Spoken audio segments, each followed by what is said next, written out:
Let us now discuss about the thermodynamics of phase transition. Now, as we said that the natural choice is to take the Gibbs free energy, and we are going to ask this question, how the Gibbs free energy changes.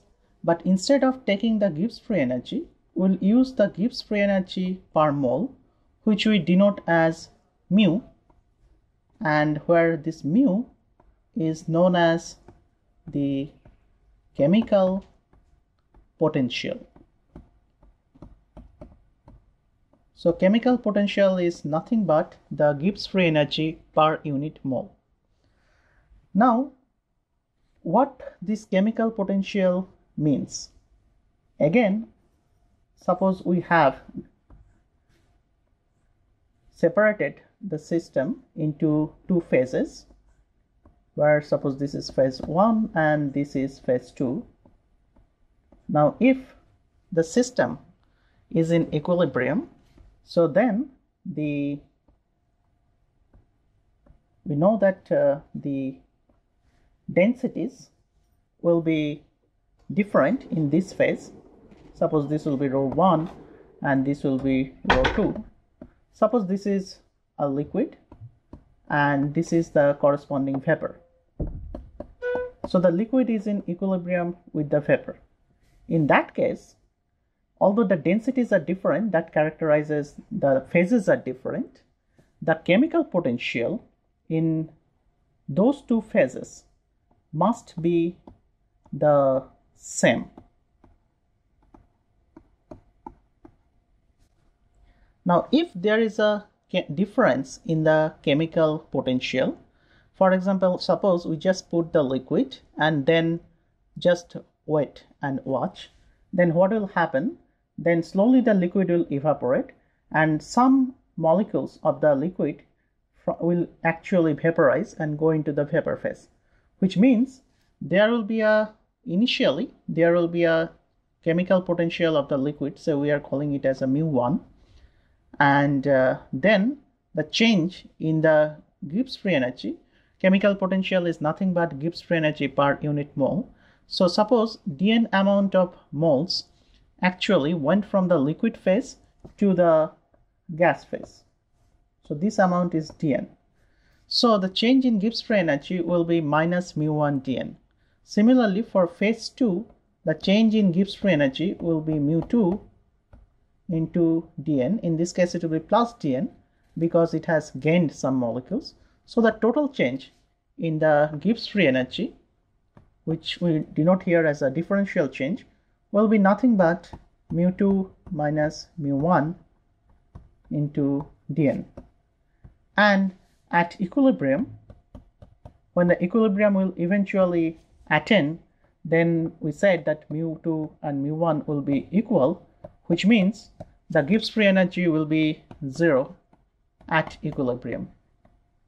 So there is no net exchange of molecules between the two phases. However, always keep in mind that any equilibrium, be it a chemical equilibrium between two phases or a physical equilibrium between two phases or a chemical equilibrium involving some reaction, always it is a dynamic equilibrium, meaning some molecules are going into the liquid from the liquid phase to the vapor phase, and similarly some molecules from the vapor phase are going into the liquid phase, but it is doing it in such a way that there is no net change. So we can write when the net change is 0, the chemical potentials have been equal, or in other sense, there is no change in the Gibbs free energy. Now we'll use this simple concept and build up all other concepts subsequently. Now this chemical potential is an important quantity, and just the example which we just said is that the chemical potential of say one substance is decreasing and the chemical potential of the other substance is increasing. What does it mean? It means, remember that some molecules are actually going from the liquid phase to the other phase, which means that initially mu1 and mu2 were different, and as time progresses, the mu1 in this case will decrease, because it has a higher chemical potential. That's why the molecules are going from the region of higher chemical potential to the region of lower chemical potential, which is the vapor phase. And slowly the mu1 decreases and the mu2 also increases, and at some point the mu1 and mu2 will be equal, so that there will be no net exchange between these two phases. We'll draw a particular diagram when we talk about the mixtures in the next class, where we'll talk about what happens if you have a two-component system, something like we have a drawing here. This is right now an one-component system, and there we'll talk about, say, two-component in the sense here the example was, suppose we take water in its liquid and vapor form, where the liquid and vapor are in equilibrium. But suppose if we add something else also, in the sense that if we add some salt or something, which we denote as X, so then the salt can be actually inside the liquid, and then we can talk about the mixtures. So it is not a pure liquid, it is now a solution where we have a solute and a solvent. We'll discuss it eventually. But let us now consider only the one component system and how the phase transition happens for a one component system. Now we already discussed how the variation of the Gibbs free energy looks like if we vary the temperature or pressure, because remember that dG was nothing but minus S dt plus V dP. So if we vary the pressure and temperature, so the Gibbs free energy will also change. And we showed that you can show it just directly from that equation, that del G del T, variation of the Gibbs free energy, keeping the pressure constant, is nothing but minus S. Now what will be the value of del mu del T P? Remember that mu is nothing but the Gibbs free energy per unit mole, so we can write it as G by N, keeping the pressure constant. Since N is constant, N is just the number of moles, we can just write it as del G del T at constant pressure, which is nothing but minus S divided by N. So this is change the entropy per unit mole, so we call it as a molar entropy. We can either write it as S bar, something like the notation we are using for molar heat capacities, Cp bar and Cv bar, or sometimes we just write it as minus M with a suffix M, but the M stands for, it denotes that it is for a quantity of 1 mole only. So similarly we can also get a relationship for pressure variation, but before that let us first try to consider what will be the nature of the curve. Now this molar heat capacity is always greater than 0 for any substance for any phase. Now think about it, we already discussed that the gas phase, the Sm or the molar entropy, sorry, it's not a heat capacity, it is entropy, it is S, and this entropy will be always positive, and so we can write that since S is positive, minus S is negative, or the slope of the curve will be always negative for any substance. Now what does it mean? We already drew a curve like this, that for gas actually it will be very steep decrease. We can draw it even slightly more steeper way, like this. For liquids it will also change, but not much, something like this. And for solid it will not change almost at all. So this is for vapor or gas, this is for liquid, and this is for solid.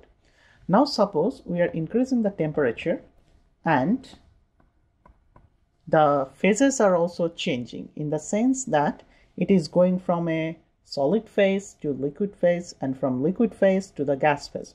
Now how it will look like? then you can always argue that suppose initially at low temperature the solid was the more stable form, and the variation of the pressure with temperature, which is the del or the variation of the Gibbs free energy with pressure. In this case, actually, we are not plotting the pressure. Remember, it will be the Gibbs free energy, and in this case, we are just plotting the mu, which is the chemical potential. So for solid, because at low temperature in this region, we'll have the existence of solid only, so it will change a little, and then when it starts forming the liquid, then there will be a sudden change in the slope of del G del T P, and that temperature is nothing but the melting temperature, which we can call as T melting. And then when the liquid starts forming the vapor at the boiling temperature, so you'll have even a steeper curve where this temperature is nothing but the boiling temperature. We can write it as suffix B. Similarly, we could write it as suffix M. Don't get confused with the suffix M here, which stands for 1 mole, and here it stands for the melting. It's a melting temperature, and B for it's a boiling temperature. Now the melting temperature is also the freezing temperature. So if you think the reverse process, that we are going from liquid to the solid, so the liquid freezes into the solid just like the solid melts into the liquid. So this region is nothing but the region where actually the solid is present, or the solid is the most stable form. Similarly, this region is the liquid region, and this region is the vapor region. So we can see how the chemical potential changes as we make a transformation from say low temperature to high temperature, where the system undergoes from a solid phase to a vapor phase through a liquid phase. Now we can think of the effect of pressure under this condition, and in a similar way we can say that how the this pressure effect will be manifested. We already know that del G del PT, if you remember from previous lecture, that is nothing but V. So we are considering here del mu, and in the similar way del mu will be nothing but we have to divide basically by the number of moles. So I'm just doing it directly, so it will be V by N, or we'll just denote it as V suffix M, where this M is for 1 mole, or this is basically an 1 molar substance. Now suppose we are applying pressure. Now usually when we have a change, the substance going from say liquid to or solid to liquid, usually the molar volume increases from going from solid to liquid. So try to think about it. We are showing the same curve, which is nothing but mu versus T, how the chemical potential changes for a substance if we keep on increasing the temperature and involving the phase transition. So for solid it was almost no change, so you can just draw it like this, and then at some temperature it started melting, so you can draw it like this. Now suppose let us also stretch it a little bit,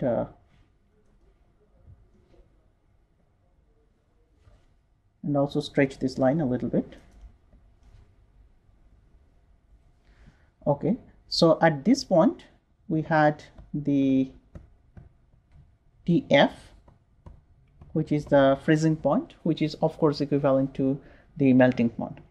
Now suppose we are increasing the pressure. So if we increase the pressure, what will happen? And as we see here that this del mu del pt is nothing but equivalent to Vm. So in the solid phase, if we keep on increasing the pressure, since molar volume is in any phase is always positive, increasing pressure means the Gibbs free energy will increase for a particular temperature. So the increase in pressure for the solid, the new line will be here, and remember that this is basically that increase keeping the temperature same. So at a particular temperature where the solid exists, we are increasing the temperature, increasing the pressure, and we see that the Gibbs free energy or the chemical potential increases by some amount which will be proportional to the molar volume of the solid. Similarly, if we apply the same pressure for the liquid, the molar increase in the molar volume will be much more. The reason is molar volume of liquid is more than the solid. So we see a very, very interesting situation here. This curve for the solid, so this is high pressure and this is low pressure, and similarly this was high pressure, then this is low pressure. So what we see here, earlier the curves at the low pressure were crossing here, and now at high pressure the curves are crossing here, which means the freezing point will now be shifted towards right. So by applying pressure, we see that it causes an enhancement in the freezing point or melting point. Those are all equivalent. So for example, if the substance was melting at say 50 degrees centigrade, and now it is melting at say with the increased pressure, it is melting at 60 degrees centigrade, something like that. It happened because we chose a particular condition that the molar volume of the liquid is greater than the molar volume of the solid. Now think about a situation where the molar volume of the liquid is less than the molar volume of the solid. And we already know that this happens in the case of water. Now for water, the curve definitely will look like something like that. As before, suppose we had a solid and liquid solid and liquid variations like this. Now we'll have an interesting situation here. So if we apply pressure, this is mu versus T curve, and this was suppose the freezing point.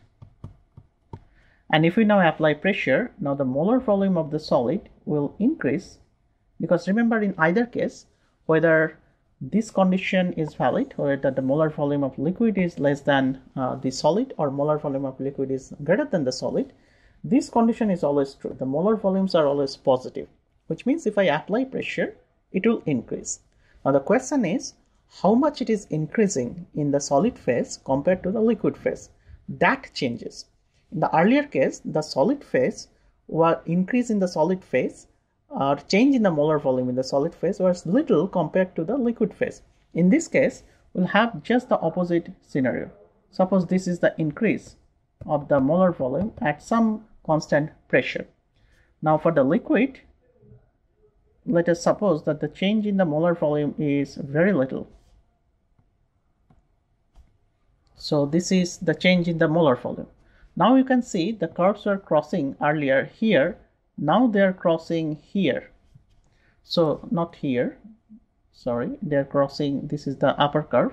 They are now crossing here at this point. So we have very interesting situation that the new freezing point has now shifted towards left. Earlier case it was basically shifting towards right. We could have called it as Tf prime, and now Tf prime is here. So we see that the freezing point of some substance for example, water is lowered as we apply the pressure. Now you have experienced it. If you suppose take two cubes of ice, you bring them together and then just press them very hard. So what will happen at their interface here, the pressure will be very high, and if you can maintain the pressure in such an extent that suppose your the temperature which you are sitting is somewhere here. So meaning that you had a temperature initially where the freezing point was higher, which means ice was stable from. Now you are increasing this, you are basically taking these two blocks of ice together and giving huge pressure, and at the interface what happens due to the increase in the pressure, because the pressure will be felt at the interface of these two cubes, and then as a result what will happen, the freezing point will shift towards left, and suppose your initial temperature which you started with is say minus say 1 degree, and suppose now the freezing point is minus 2 degree. So the freezing point or melting point has lowered, which means at that temperature minus 1 degree ice should melt. So as a result what it will do is that at this region ice will melt into water, and then this water actually form a uniform phase. Basically ice is melting from one cube, ice is also getting melting from the other cube, and then you form water in the interfacial region, and then all of a sudden you release the pressure again. So what will happen, since this is an equilibrium process, then the freezing point will again be elevated. Now you are sitting at minus 2 degrees centigrade, but your freezing point is again say 0 degrees centigrade. So you are at lower temperature, so again that water will immediately freeze, and what will happen, that freezing of that water which was generated at the interface will make these two pieces of the ice stuck together, so you cannot now remove it. So that's an interesting demonstration where you bring two solids, let them melt by applying pressure so that they form a liquid, and then all of a sudden again release the pressure so that the liquid again forms the solid, and then you have a uniform solid phase. So similarly you can think of a transformation, just like here we are discussing the transformation between a solid and a liquid. You could also think of a transformation between a liquid and its vapor. Now for that we'll discuss an interesting situation where the liquid and is in equilibrium with its vapor. Now we are still considering the effect of pressure. So here we are considering, in the earlier case we are considering the effect of pressure for solid liquid equilibrium, and now we are considering the effect of pressure for liquid gas equilibrium. Now the question is, how will you create or increase a pressure on a liquid? Now you can think of a very interesting experiment. Suppose again that I have a silt container and that liquid initially was in equilibrium with its vapor. So the chemical potential must be equal in the two phases, otherwise there will be a mass exchange which is not happening at equilibrium. So the chemical potential is same. Now suppose we make some arrangement. In one case you can make an arrangement like this. You can very simply make a hole here and you insert some, say, inert gas. Say you insert argon, and suppose this is water. So what will happen? Initially you had some water molecules. Now on top of it you will have some argon molecules. So the pressure will exerted on the liquid will be more, and as a result, more and more vapor, water molecules will come into the vapor phase. You could also devise it in some other way, that you could actually insert a piston, something like this, and suppose this is the water, and now the piston touches the surface of the water, and this is a very special piston where if I keep on pressurizing the liquid, of course the you know that more and more vapor will form, and if the vapor forms, then what will happen, the vapor should come out, so the piston should be permeable to gas molecules only, gas or vapor molecules only, but it is not permeable to the liquid molecules or to the liquid. So it is permeable only to the gas but not to the liquid. If we make an arrangement and keep on pushing this piston, then also it will create a pressure on the liquid, and the pressure of the liquid will increase, which means more and more molecules will come into the vapor. Of course, the pressure of the vapor will also increase. Now that's a demonstration of how we can increase the pressure for a system consisting of a liquid in equilibrium with its vapor. Now let us consider, here actually there is no inert gas, only vapor. Now we would like to formulate the situation. So what we are saying is that initially I had the chemical potential of the liquid is identical to the chemical potential of the gas or the vapor.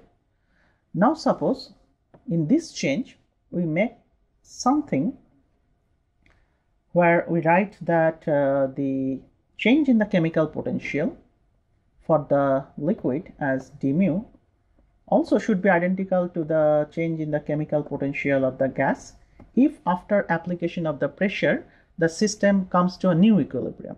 So always we are thinking about from one equilibrium to another equilibrium. So initially there was no pressure. The only pressure was basically the vapor pressure of the liquid, and then we applied pressure by inserting an inert gas. By the way, the condition for this case, the inert gas, should be that the inert gas is only in the vapor phase, so that it is applying a pressure on the liquid, but it does not get dissolved. If it gets dissolved into the liquid, then it cannot pressurize the liquid. That's one of the necessary conditions for the experiment. Or other way was that we insert a piston, and where by inserting piston or by inserting the inert gas, the effect will be more and more vaporization of the liquid because pressure is applied on the liquid. So the vapor phase pressure also increases, and if we apply a constant pressure, then we can think that there will be a situation where again the vapor has increased from the initial phase, but then there is no more exchange between the liquid and the vapor, no more net exchange. Then again we have the same chemical potential, which we could write as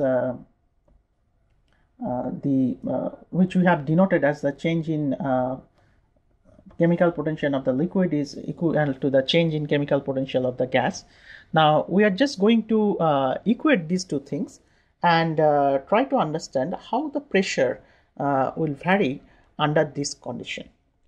Now, so if the changes are equal, of course the changes should be equal because of the because it has gained an equilibrium. Now let us think that the liquid, when we keep a pressure, what is d mu liquid? So by definition, remember that del mu del P at constant temperature is nothing but the molar volume. So the del mu of liquid will be nothing but the d mu, the finite differential, will be Vm, we'll denote it as Vm liquid, into some change in pressure which we call as dP for the liquid.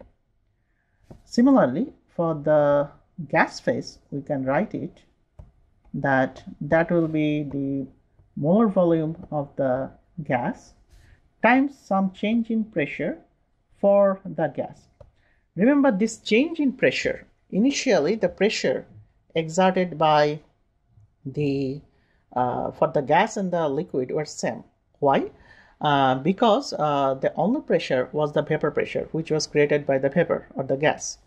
Now we have a interesting situation.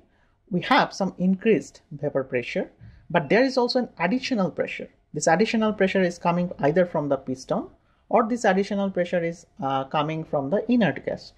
So the vapor pressure, pressure of the vapor has increased, but that pressure is not identical to the pressure exerted on the liquid. The pressure exerted on the liquid is the pressure of the vapor pressure plus the additional pressure, because we are still keeping that piston and keeping a constant force on the liquid. So this dP and this dP are now different. So that is the key point here. And the trick is, of course, for gas, we can approximate it to be an ideal gas, and we can right away write it is RT by P,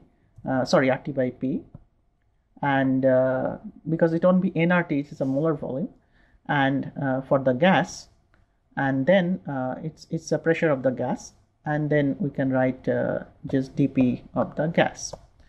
Now, since these two are equal in the new equilibrium, the changes have been equal, so we can equate these two equations, and we could write that the molar volume of the liquid into the change in pressure for the liquid is nothing but equal to the corresponding change in the gas phase, which we wrote as RT by P, into the change in pressure in the gas phase. So we can right away integrate this equation by writing,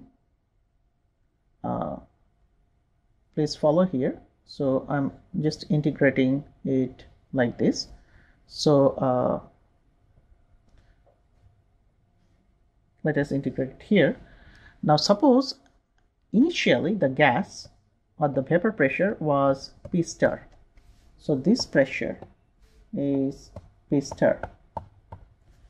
So the pressure on the liquid initially was also P star. Now what is the final pressure of the gas? Suppose the final vapor pressure is P, which is basically this thing, which is P.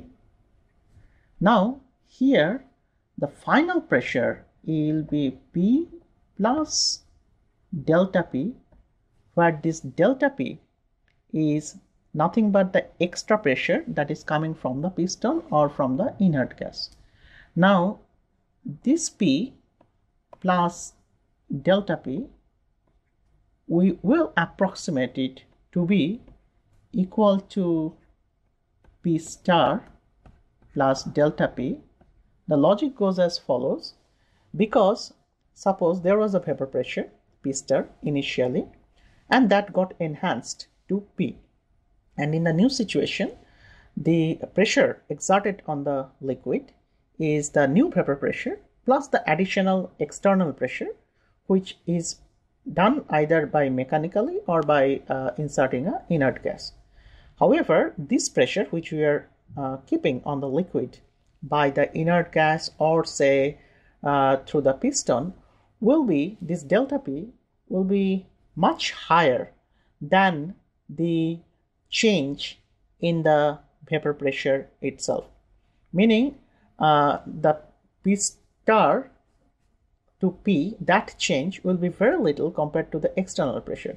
So we can always write this or approximate this under that condition. So the upper limit will set it as P star plus delta P. And then we can easily integrate this equation. You can see it that we'll have, if I just bring this RT part here, so we could write that in this case it will be from this integration. We're writing the right hand side first.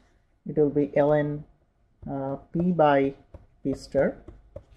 First there will be an RT, but the temperature was constant. We are only considering the effect of pressure, and then that will be equal to Vm, if we consider that the molar volume did not change during that process.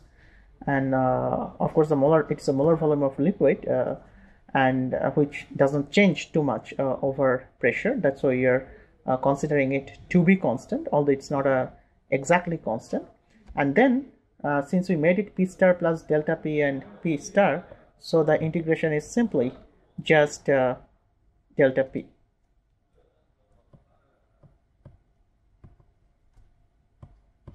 So we can just rearrange. We can just put this RT here and write instead of the logarithmic form as an exponential form, so that we can get the pressure of the gas or the vapor, which means actually the final vapor pressure is the initial vapor pressure, okay, times e to the power Vm of the liquid phase into delta P divided by RT. So this is a variation of the pressure, where the initial pressure was P star, with respect to or this is basically how the pressure of the vapor pressure will change if we apply an external pressure, which is delta P. So as you can see, that if we keep on applying the pressure, which is delta P, which is coming through the piston or through the inert gas, we see that the pressure of the vapor pressure actually increases exponentially. So it's a huge increase we can create in the vapor pressure. So here, always keep in mind that we got this equation by making this assumption, which is a fair enough assumption, because the external pressure which we are exerting is much more than the little change in the vapor pressure, which was caused by vaporizing the liquid more by applying the external pressure. Now, let us consider another interesting application where we will talk about now the variation of the Gibbs free energy for, say, two phases, where the phases we denote as say alpha and beta. Now, as before, we already discussed the phase boundaries and other things. We showed you the diagrams for phase transition. So we will now try to give a explanation from the Gibbs free energy point of view. What about the phase boundaries? How they will look like? Will they look like they'll vary as a linearly, or there will be some nonlinear variation? How will be the explicit nature of these curves? So to understand that, let us first start with our original equation. As you know, that dg is minus sdt plus vdp, and similarly we could write, because we are right now using the language of chemical potential. So instead of chemical Gibbs free energy, we can write actually chemical potential per unit Gibbs free energy per unit mole, which is nothing but the chemical potential. So the corresponding equation for chemical potential will be nothing but, we're dividing both sides here by the number of moles. So it will be minus Sm, which is the molar entropy, plus it will be Vm, which is the molar volume. Now, at equilibrium, suppose there are two phases. One phase I call as alpha and the other phase I call as beta. These alpha and beta are in equilibrium. And so at equilibrium, the change in alpha phase must be compensated by an equal change in the beta phase. So that is the condition for equilibrium. So this is the condition when we are sitting on those lines which separate the phases. So that's very important. Meaning, suppose I have an arbitrary line. Suppose this is a phase boundary in the pressure temperature plot, and where one phase exists as alpha, one phase exists as beta. And the question is, if I increase the pressure, suppose initially I had some pressure, say this pressure, and this temperature, where the point was lying on the phase boundary. Now if I increase the pressure, I have to also increase the temperature to again go to the same condition, where basically the chemical potential of alpha and beta are equal. So the chemical potential of alpha and beta are equal only along this line. In this region, the chemical potential of alpha is lower than beta. In this region, or in these special temperature combinations, the chemical potential of the beta is lower. That's why beta is the more stable phase here and alpha is the more stable phase here. And on the line, the chemical potentials are just equal. So we are talking about phase boundaries or the lines. So on the lines, the chemical potentials are equal. And let us just use the equation which we just wrote for chemical potential. So we can just write, say I'm writing the first alpha phase. So minus S molar volume for alpha dt plus the molar volume of alpha dp should be equal to minus S molar entropy of the beta phase into dt plus molar volume of the beta phase into dp. So we can just recollect all the SMs and S alphas, VMs together, and we can easily get, I'm writing the B equation for the first. So say Bm beta minus B alpha, I was writing M first, Bm alpha. So the difference in the molar volume in the beta and alpha phase times dp will be equal to Sm beta, molar entropy in the beta phase, minus molar entropy in the alpha phase into dt. Or we could write that dp dt, because dp dt is nothing but the slope of this curve when the equilibrium is attained, is nothing but the change in the entropy or the molar entropy in that particular transformation divided by change in the molar volume in that particular transformation. Now usually, suppose you are talking about a, say, vaporization process where the liquid is going into the vapor. So then we can actually use the subscript or subscript as a vapor, but we cannot write it as S vapor because it is meaningless. It's a vaporization is a process, which means it happens during the transformation. So what we'll write instead, we'll write this transformation as with a small suffix that it is delta vaporization of S. We'll not write delta S vaporization, and we'll use the molar sign. So in general, we are just writing it as a trans, meaning it is some transformation. For vaporization, it will be we'll just use it as VAP for denote, or it can be sublimation, it can be any other process. Now what we ultimately get from this, for example, suppose we are talking about solid to liquid transformation, which is nothing but known as fusion. Now when we talk about fusion, then this quantity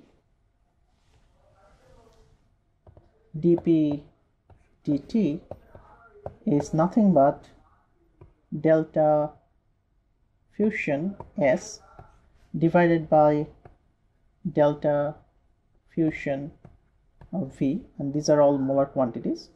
But remember that if we do a phase transformation at constant pressure, then TdS is nothing but the Q reversible, and which in this case, since it is a constant pressure process, it is nothing but the enthalpy associated with that. So instead of writing the S, we could actually write it as delta S. T delta S will be nothing but delta H. So we can use this relation and write, instead of delta S, we'll be writing as delta H by T. So it is delta fusion of the change in enthalpy due to fusion divided by the corresponding change in the molar volume, and in this case it's a molar entropy, a molar enthalpy. So as you can see that usually this delta fusion of this quantity has to be greater than 0, because whenever you are doing, say, solid to liquid, which is a fusion process, it will melt, and then actually the heat content and the associated enthalpy change will be more, because you are supplying heat to the system. Similarly, the molar volume or any change in the fusion, that is now interesting quantity when you go from solid to liquid, whether the molar volume is increasing or decreasing. Something like we discussed just before, that if I apply pressure, how it will look like. And we showed that in the mu versus T curve, that for water, where actually the opposite trend is happened, the freezing point actually drops from the actual freezing point if we apply more pressure. In this case, we are now trying to plot it in the pressure temperature plot, where usually we show all the phase transformations. Instead of showing it on the mu versus T plot, we are showing it on the P versus T plot. Which and remember that all the phase diagrams are drawn in pressure versus temperature plot, where we get all the critical points, triple points, and many other interesting things. So now it depends on whether this thing is positive or not. If this is positive, then the slope of the curve, which is dp dt, will be positive. So I have solid here, I have liquid here, and this is a pressure versus temperature curve. So this is observed when, for example, for carbon dioxide, which we just discussed, that pressure solid liquid phase boundary was had a positive slope, which means dp dt was 0, which means actually the change in the molar volume going from solid to liquid was actually positive. However, for water, we had just the opposite situation. And remember that delta H fusion is always positive for if it is for carbon dioxide or for water, because you are doing a melting process, so you are supplying heat, so that has to be positive. But for water, this will be just opposite. So what we will have is something like this, but the solid exists here, liquid exists here, and going from solid to liquid, you see a negative slope. So we see a very interesting behavior when you talk about solid to liquid transition for any system. Now think about an interesting situation for this transformation, which we are right now talking about, the fusion process. We could also integrate the equation, which is dp dt is delta H fusion divided by T into delta V fusion. You should not call it as a delta V fusion. It means actually delta fusion of Vm. So if we want to write it or integrate it, we can easily do it.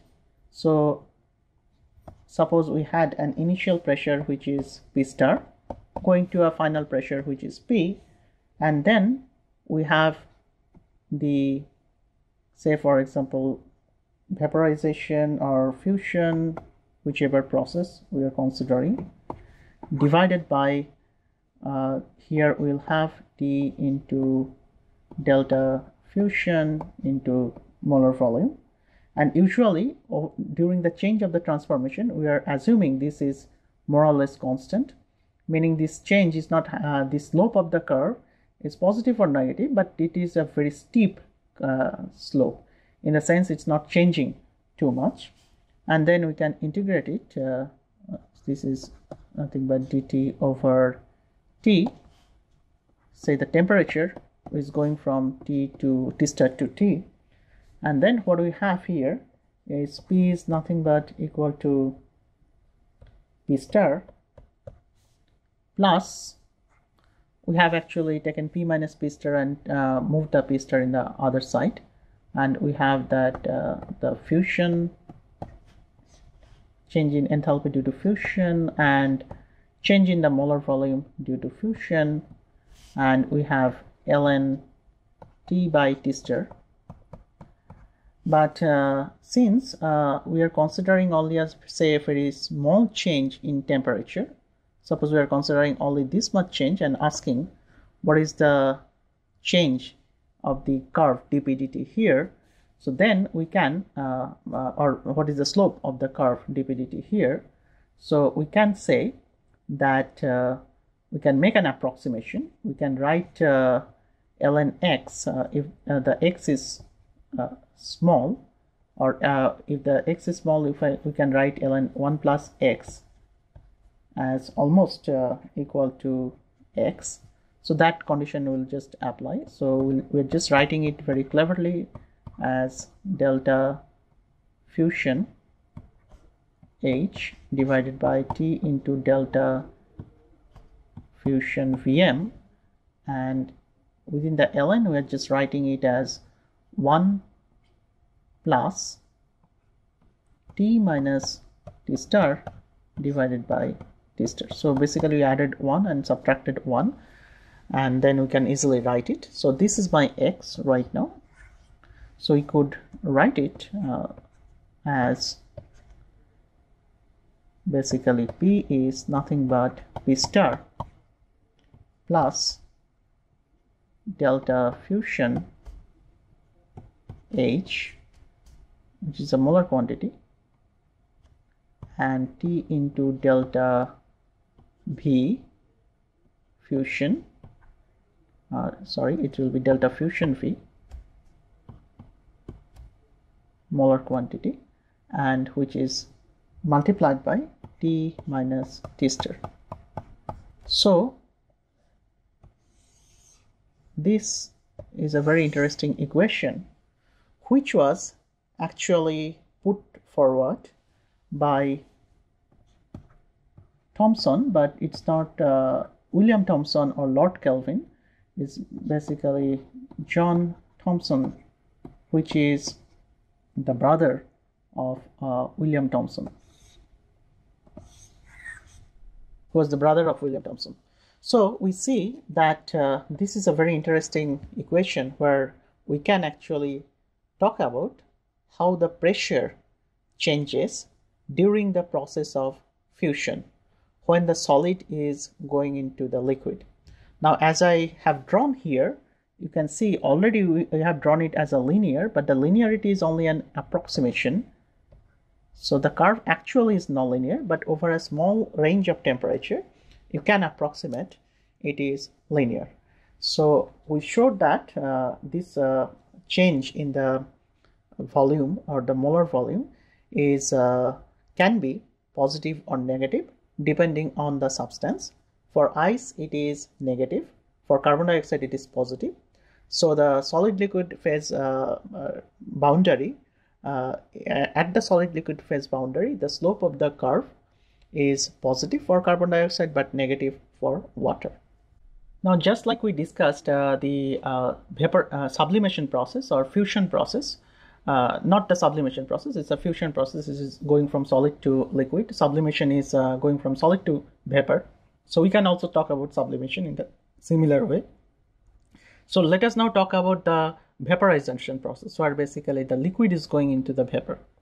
Now, all we are going to do is the same treatment, but we now have one phase, which is vapor phase, and we can just use the ideal gas equation, and that is the purpose of doing this thing. So what we are going to do is dp dt, which is delta vaporization. As before, we are using the similar notation, divided by T into delta vaporization Pm.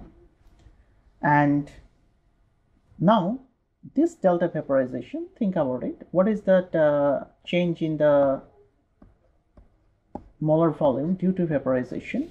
This is nothing but the molar volume of the gas or vapor minus the molar volume of the liquid. And since the molar volume of the gas is much larger than the molar volume of the liquid, we can just approximate it to be the molar volume of the gas itself. So we can write it, further assuming that it is behaving as an ideal gas, we can write it as delta of molar enthalpy change for vaporization divided by T, and then this quantity we can further approximate as RT by P. It's a molar quantity, that's why I'm writing RT by P, not nRT by P. We could write it as RT by P.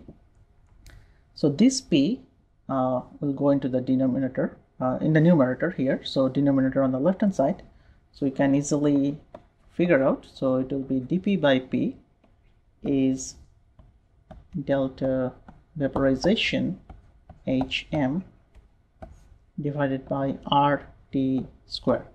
So as before, we can integrate from some initial pressure which is P star corresponding to a temperature T star going to a pressure P and temperature T, and the left hand side will be ln P by P star right away, and the right hand side is now delta vaporization HM divided by R, and then there will be a integration of 1 over T square is minus 1 over T, so I'll have a minus sign here, and I'll have 1 over T minus 1 over T star, or we could include the minus sign inside and write 1 over T star minus 1 over T. So then we found a very interesting equation that how the pressure varies with respect to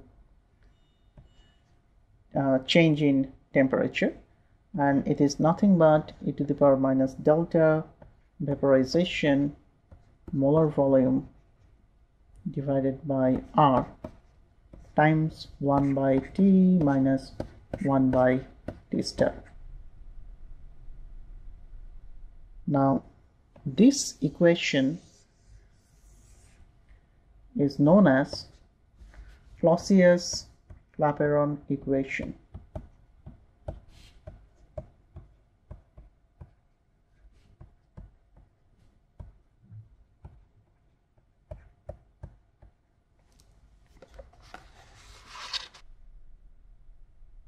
In the earlier case, when we talked about the fusion process, remember we also got a similar equation here, dP dt, and this equation was named as Clapeyron equation.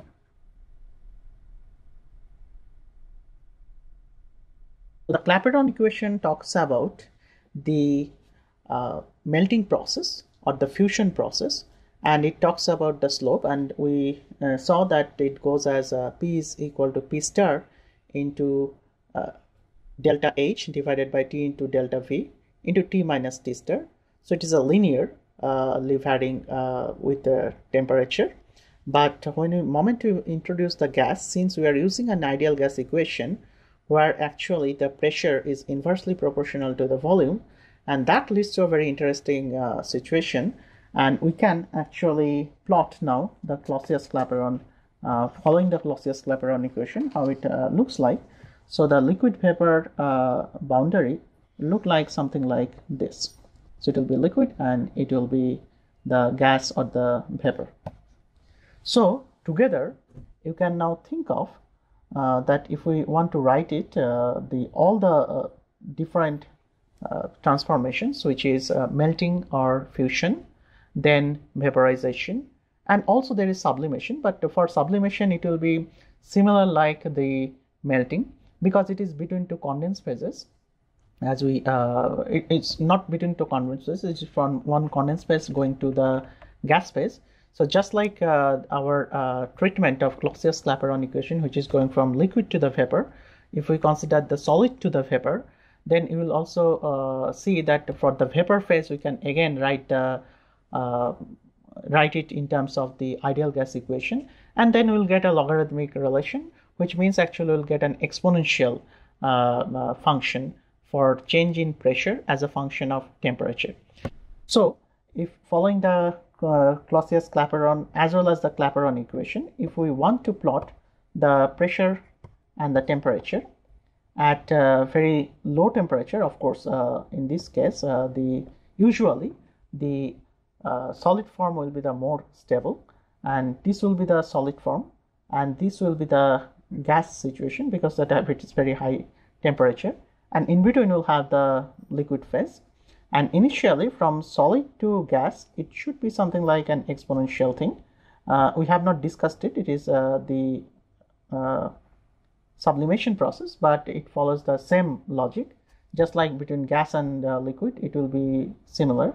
And then the triple point will reach, and then there will be a solid to gas equilibrium, and where also the we'll get a similar exponential like behavior, but it will be slightly more flatter, in the sense this curve will be slightly more steep, this solid to gas, because the reason is there is a huge change in the from going from solid to gas. And then between the solid and liquid, the slope will be almost linear, and it will be positive if the change in the molar volume going from solid to liquid is positive, or it could be slightly negative, something like we discussed for water. So then this will be the critical point, and this will be the triple point. So now we see that using a very interesting or very lucid thermodynamic argument, starting from the Gibbs free energy change at constant pressure and temperature, we get the conditions for equilibrium, and then we ask this question, how basically if we vary the pressure or temperature, how the Gibbs free energy per unit mole, which is the chemical potential, changes. And based on that argument, we try to calculate the quantity, how the pressure changes with temperature as we make the phase transformation, which means how the phase boundaries, or what are the equations for the phase boundary.